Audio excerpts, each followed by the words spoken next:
watching The Secret Life of Pets, all I can really say is, what the fuck? What the fuck did I just watch? Max, a terrier voiced by Louis C.K., enjoys a pampered lifestyle with his owner, Katie, voiced by Ellie Kemper. Everything is fine for him until a hairy dog named Duke, voiced by Eric Stonestreet, moves in and is mildly annoying. However, Duke gets annoyed by Max's mild annoyance of him, and each one blackmails each other, leading to both of them getting lost in the city, losing their collars, and getting chased by a gang of human-hating animals. The two of them have to work together if they ever want to get home. I don't think I've really ever went into a film expecting more than what I've actually got. I had a feeling that this was going to be an adventure movie and less than the title suggests, but the film not only gave me nothing that I wanted out of it, but it gave me everything I didn't want to it. Everyone is gonna notice this when I say that this movie feels like a rip-off of the Toy Story franchise. Every fucking plot point of this Toy Story franchise is in this fucking movie. I can forgive films that have similar plot lines, but when a movie has something this shameless as taking every plot point and jumbling up into one movie, you can't help but ask, what the fuck? This is the same fucking movie, only with dogs. The humor is something that really pulled me out of the movie. For something I expected to be juvenile, this was pretty damn bad. Most of the jokes were rather gross, out, and bad taste. This movie really expects me to laugh at fucking crap rolling around on the ground. There was not a moment I laughed in the theater. Not one. And I know I'm not the most humorous person, but come on, what the fuck? I expected better.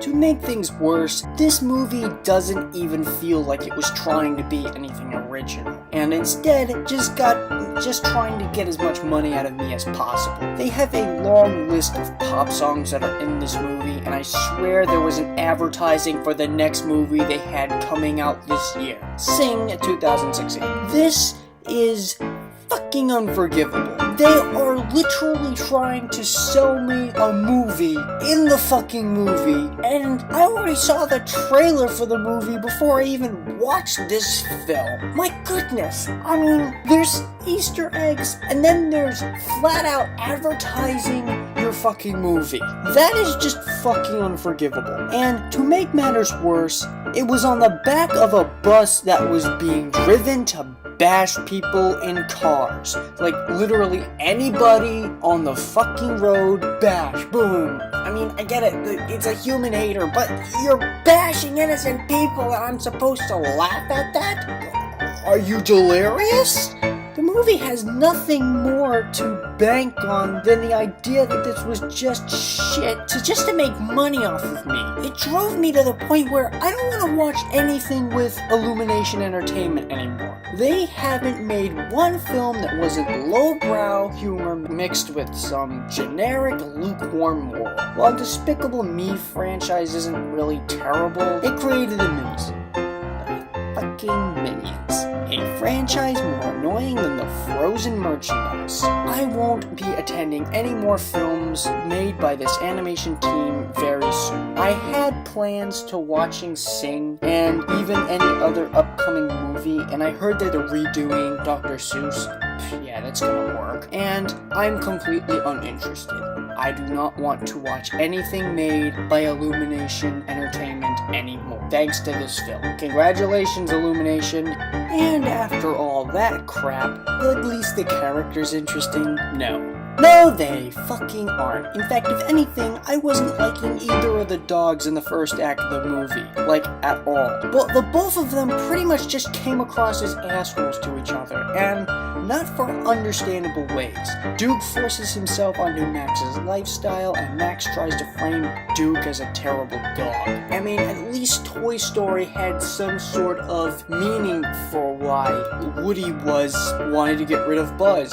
He was taking pretty much almost all the fun away from Woody's enjoyment with Andy. It made sense why he would do something like that. It actually made sense. He was having a piece of his life taken away from him, and it kind of turned him a little insane about it. He didn't do something right, but you understood why he did it. This movie doesn't make me understand that. It doesn't make me understand why Max does this. I mean, he's mildly annoying, but not to the reason where I would understand why he's framing him so terribly. And even with all of that, and they have to find a way to like each other, nothing about their relationship felt real. Nothing bonding. Nothing really understandable about them. And there is even a plot point that makes me feel like it was ripped right out of Toy Story 3. And they just go back to being dicks for about 10 seconds, and then they suddenly care about each other. It was that point that the movie was going to have no redeeming value to it. All the side characters are really unfunny jokes and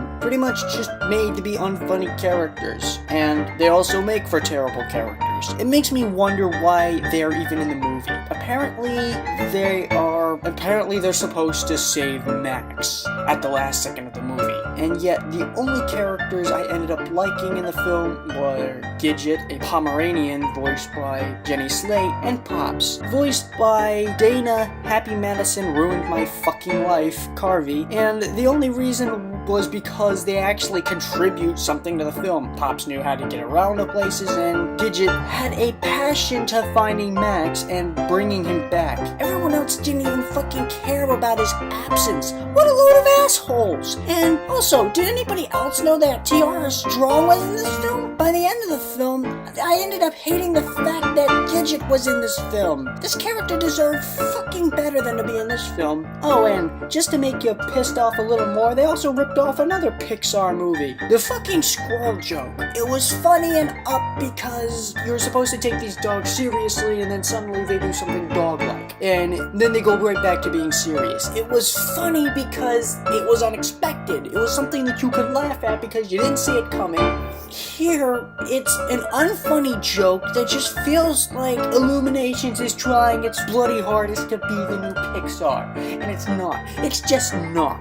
If I couldn't make anything else worse, there was also a little mini story at the very beginning of the movie, and it was a Minion short. You already know what I'm going to be saying about it. It wasn't very funny. It was kind of that generic lowbrow humor. It wasn't funny, and it wasn't anything like funny you would expect out of a Pixar short. I mean, these shorts literally are just proving that Illuminations is trying in its very goddamn hardest and failing miserably because they're not even trying at all, ironically. It just proves that Illuminations is not going to be Pixar. This movie is trying its hardest to be Pixar, and it's not Pixar. While the animation is extremely nice in this movie, it's pretty much a waste of your time. You're better off buying the collector's edition of Blu-ray of the Toy Story franchise, because at least it's going to be better than this movie. I'm going to give this movie a C.